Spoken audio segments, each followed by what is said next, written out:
Karuna Gopal, it's a piquant situation in Tamil Nadu where ADMK and DMK hardly can agree on anything.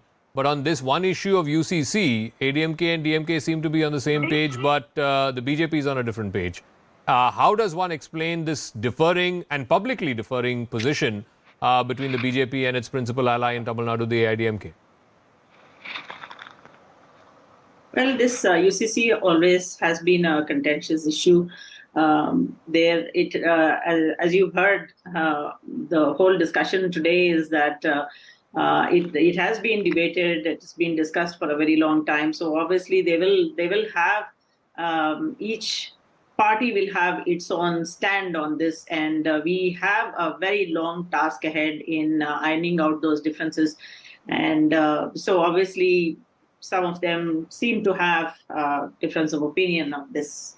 No, but isn't it politically also damaging if a principal ally in a big state, it's 39 seats, and a state where, everyone from Prime Minister Amit Shah, they've all been campaigning hard to make serious inroads for the BJP, that its principal ally is publicly differing with it on such a core issue for the BJP?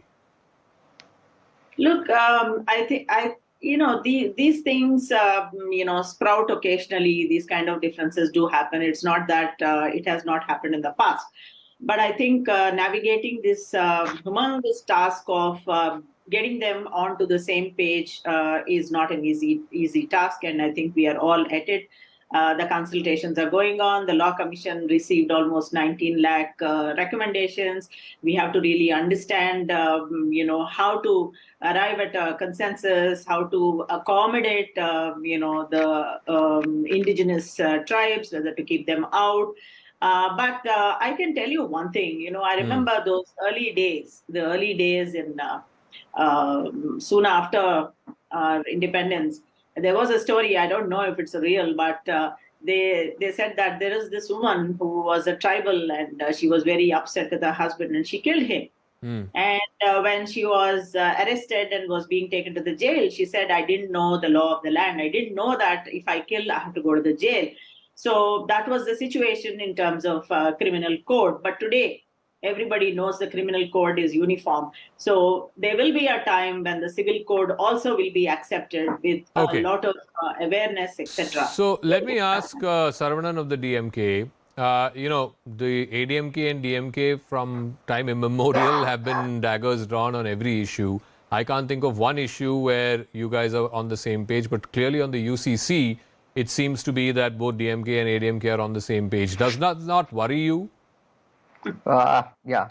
Zaka, ADMK, I don't know what prompted them to take this anti-UCC stand, because even Selvi Jayalalitha was supportive of UCC. In 2003, she supported UCC. Probably they want to iron out their differences with the BJP. They want something. From the BJP, and that is why the ADMK is taking such a position of opposing this UCC. We'll have to wait and see whether this opposition will sustain, because the ministers, all the ministers in the ADMK regime are under the scanner of the ED and the Income Tax Department.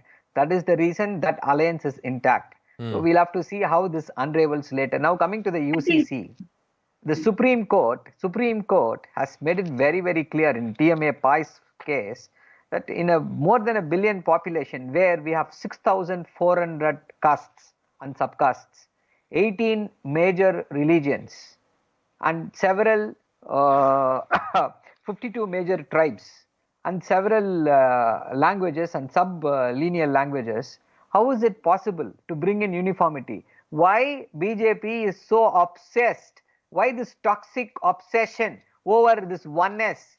You can never bring homogeneity. The beauty is diversity. The BJP wants to somehow bring in homogeneity, and already the UCC has fallen flat. The BJP minister, I think one minister has given a statement that the tribes would be kept away from UCC. Then how will it be UCC?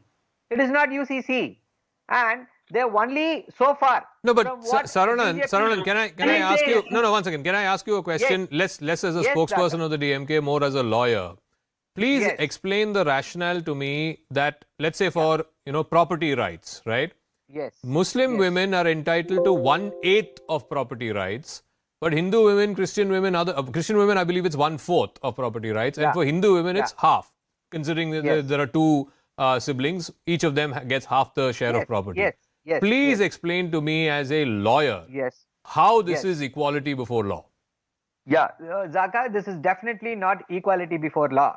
But UCC is not the answer for this, because What is UCC the is answer then? straight away, UCC is straight away hit by Article 13, Article 25. Article 13, it says the state cannot pass any law which is against the fundamental rights. 25, Article 25, it's a freedom to profess religion and religious practices. No, but It is no. guaranteed- One it's a second. guaranteed right. But How do you- Sarvanan, you Yes, also yes, agreed Zaka. that this is also unequal. No, just because Zaka, a yes, woman happens to I'm be coming a to that. Muslim, I'm she coming gets to that 1/8 point, property. A Christian gets Zaka. 1/4 property, and a Hindu gets Yes. half property. That's also Yes, unequal. Zaka. That's also violative Yes, of fundamental I'm right. coming to it. I'm coming to it. I'm coming to it. This is not as though this is the first time this issue has been raised. This issue has been examined by the Law Commission 2018. A Supreme Court judge, a retired Supreme Court judge, looked into it and said UCC is not necessary. Yes, there are gender the parity. There is no gender parity in certain laws, in certain sections. We'll have to address those issues specifically. That is how you got to go about it. See, UCC, who is going to be Zaka? Let me add one more thing. Even within among the Hindus, you know, in South India, we marry maternal uncles, daughters and sons, and paternal aunts, sons and daughters. We marry sisters' daughters. Okay. This is not the same when in North India. They look at 7 gotras.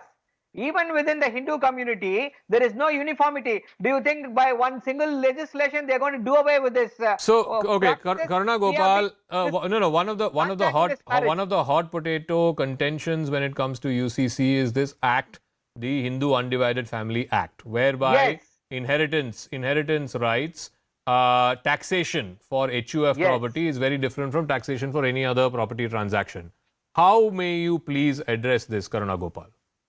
Look, as we said, that a lot of deliberation is going on. Now, the need and necessity for it cannot be negated by anyone, seriously. See, today, if India is progressing economically, India is being understood. Now, what about the societal growth? What about equity and equality in the society? My colleague himself from DMK is admitting that women are shortchanged. They have been shortchanged, and right from 1985, the Shabano case, and when Supreme Court actually worked towards her, and again, the entire community went against and withdrew the whole thing and came out with the Muslim, Women Act. So this is absolute gross injustice, and we will negotiate. Normalization is a process. So if Hindu undivided family has issues, then there is a way to work out. Now, in the 1985 itself, the daughters are being treated equally in terms of inheritance. Today, we are talking about a societal change where women will not be shortchanged. They will not be thrown out of their homes rudderless. And children with problems, children with developmental disorders, all of them today are being on the streets because of these personal laws.